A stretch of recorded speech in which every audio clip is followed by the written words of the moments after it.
This video discusses Adox Silvermax 100 and looks at how to use it, the film's characteristics, technical details, and sample images.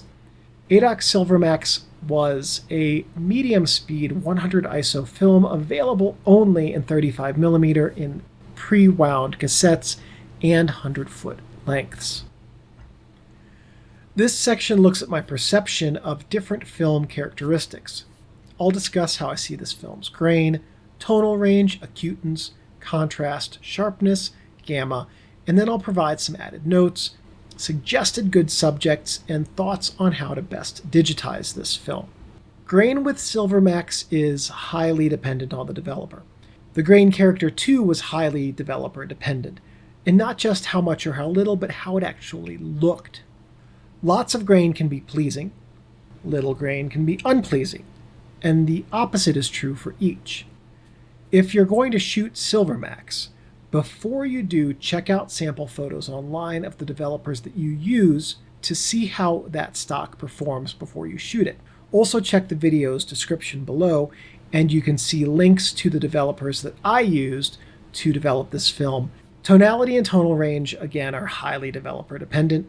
Silvermax lost highlight and shadow detail quickly with some developers. So again, check to see what results others have had before you use it so that you can see if the developer pairing and the results online align with your aesthetic objectives, or if they don't, so you can realign your objectives to get images that will work, where the subjects will work with the equipment that you have. Acutance is exceptional. Contrast is also exceptional, especially when this film's full latitude is achieved. I never did that, but I got kinda close. Sharpness is very good. Silvermax had an anti-halation layer between the emulsion and the film base, and that anti-halation layer, in that place specifically, did a great job of improving image sharpness. And what it did, an anti-halation layer absorbs light that passes through the emulsion. Some films put that anti-halation layer on the back of the plastic base. That means light coming through the emulsion will reach the plastic base, and some of it, because of the properties of light, will reflect back into the emulsion, even though most of it will go through the plastic base. Placing an anti-halation layer between the emulsion and the base eliminates almost all of that backsplash coming in from contacting the light that has contacted the base. And then after that light goes through the base, it reaches the pressure plate. Much of it's absorbed because that pressure plate is black, but some of it is reflected back again through the film. And so that anti-halation layer then has a second chance to catch the light coming back through the film again. And also because it's between the emulsion and the base layer, any of that further light scattering that happens the second time it comes through the base layer is eliminated by that anti-halation layer's placement. And so what that does is, on a grain level, it improves sharpness by reducing stray light that eliminates contrast. The dynamic range, or gamma, of this film is very steep, and it means that this film could be reversal developed. We'll see this more in the characteristic curves section. For some additional notes on this, you need to have a good developer, meaning two things. One, it has to pair well with this film, and two, it has to be fresh. And that's going to help you get the most out of this stock. In terms of good uses for Silvermax, it was a very good all-around film. It worked well for any subject you could throw at it, but it was especially good for portraits. For digital conversion, Silvermax converted to digital images well, big asterisk, if the negatives were suitably dense but not too dense. And that's because the base on this film is very clear. So if the negatives were thin, then they would become very hard to work with in post. If they were thick, then they would lose a whole lot of dynamic range and contrast. And as always, I definitely suggest digitizing this film with a slide copier on a DSLR. You can scan it, but scanning will not retain as much of the shadow details. Even a top-end scanner will not retain as many of the shadow details as even a 5 or 6 year old DSLR shooting raw. Silvermax has a good amount of dark blue and yellow sensitivity with reds dropping off, which is why many of the images in this video that have sky in them show minimal contrast between the sky and the clouds. It also means that a red filter will heighten contrast dramatically more than any other color filter should, but it would also give a nice pop to your clouds. So to that end, a gradient red filter may be a very nice way to control skies. That said, I didn't try this solely because I don't own any gradient filters. That steep line from the toe to the shoulder shows that this film has a pretty good contrast and should be suitable for reversal processing. Also, you can see, and this owes to the added silver content in the emulsion, how quickly the film starts to develop an image after the exposure begins. Now note, of course, that this curve will be different when you expose the film at different sensitivities or ISOs, and also when you develop it with different developers or different developer concentrations.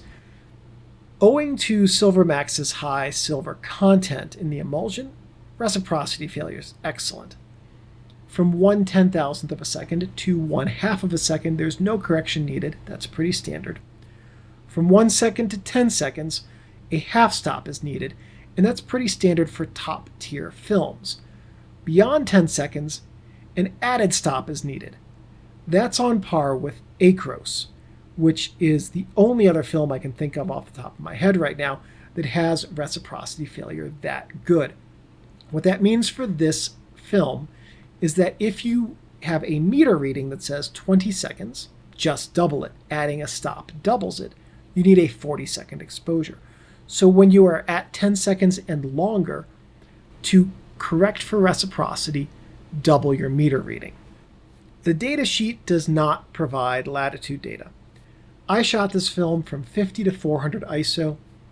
I found that Silvermax responds well to pulling, but not at all to pushing. 200 was acceptable in the loosest sense of the word. 400 definitely not. I also checked out sample images of this film shot at 25. Anything slower than 50 really looked very muddy to me, so I didn't pull it more than one stop. I recommend shooting Silvermax at the box speed of 100 ISO, 50 if you like slower films.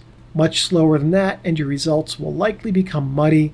Much faster and your exposure range will decrease dramatically, your contrast greatly, and you will lose almost all of your mid-tone detail. If you want to use a filter other than CPL or ND, a very light yellow filter could boost sky contrast. I'd avoid strong filters as this film benefits from use of its full 14-stop range, which can be obtained under ideal conditions, and handicapping that range will impair your images. Not in any way surprisingly, the developer made by Adox specifically for this film, with this film's name, Silvermax Developer, works the best. I also greatly liked Polydoll's results. Polydoll is basically Microdoll X with some sodium citrate, less than 1% by volume of dry ingredients added to it. So of course it's going to perform beautifully. Rodinol at 1+100 for stand developing was awful. Don't do it. Everything else that I tried at the rated ISO and slower worked well. There were some problem developers pushing this film.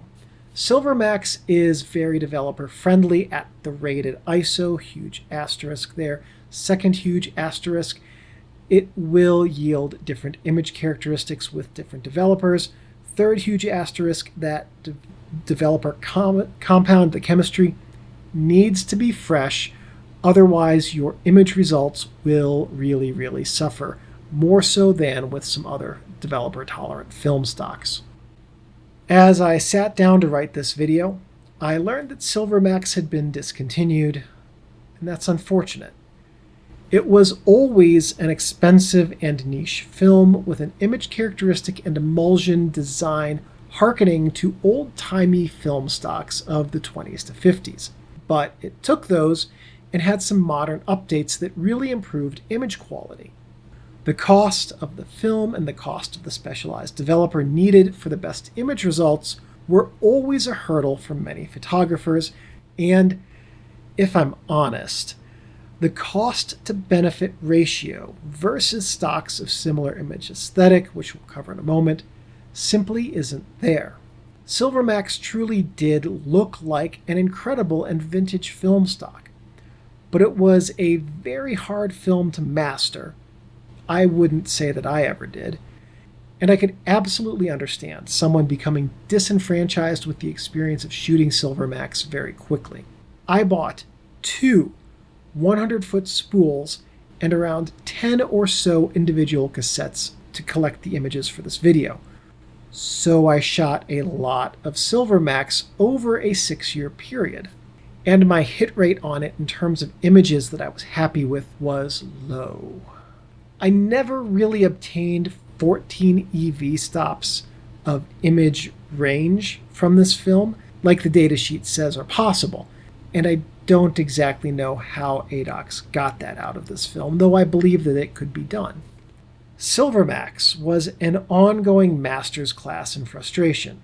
I earned a doctorate in disappointment, but that's because this was an expert-level film with an image character that is truly suited to any subject. With Silvermax being a dead film stock now, what would I recommend in its place? I'd start with Eastman Kodak 5222, their XX motion stock, which is also only available in 35mm. It has a similar but slightly grainier look, and it's incredibly versatile, way more versatile than Silvermax ever was in terms of latitude, and much easier to develop and handle. Also, Adox's own CHS 102 has a very similar look, though with a smoother grain profile. And an added bonus over Silvermax and the Kodak 5222, CHS 102 is available in multiple formats, making it a good option for multi-format shooters. So I'll miss Silvermax for sure. It was a special film with no exact counterpart on the market. That said, one of the nice things about film is that even when the stock is gone, the photos are still there, waiting to be printed, able to be rescanned, not forever locked to whatever digital technology was available at the moment that photo was made. Thank you for watching this video. Please give me a thumbs up. That lets me know that I'm on the right track producing content which is useful and helpful to you. If you have any questions or comments, please leave those in the comments section below. I'm pretty good about checking these every couple of days and answering questions. If you have any suggestions or ideas for future videos, and if I have the technical know-how and equipment, I'm more than happy to make those. One last thing, thank you everyone for watching, and I'll see you in the next video. I gotta get up, Steinbeck. I have to turn off the camera.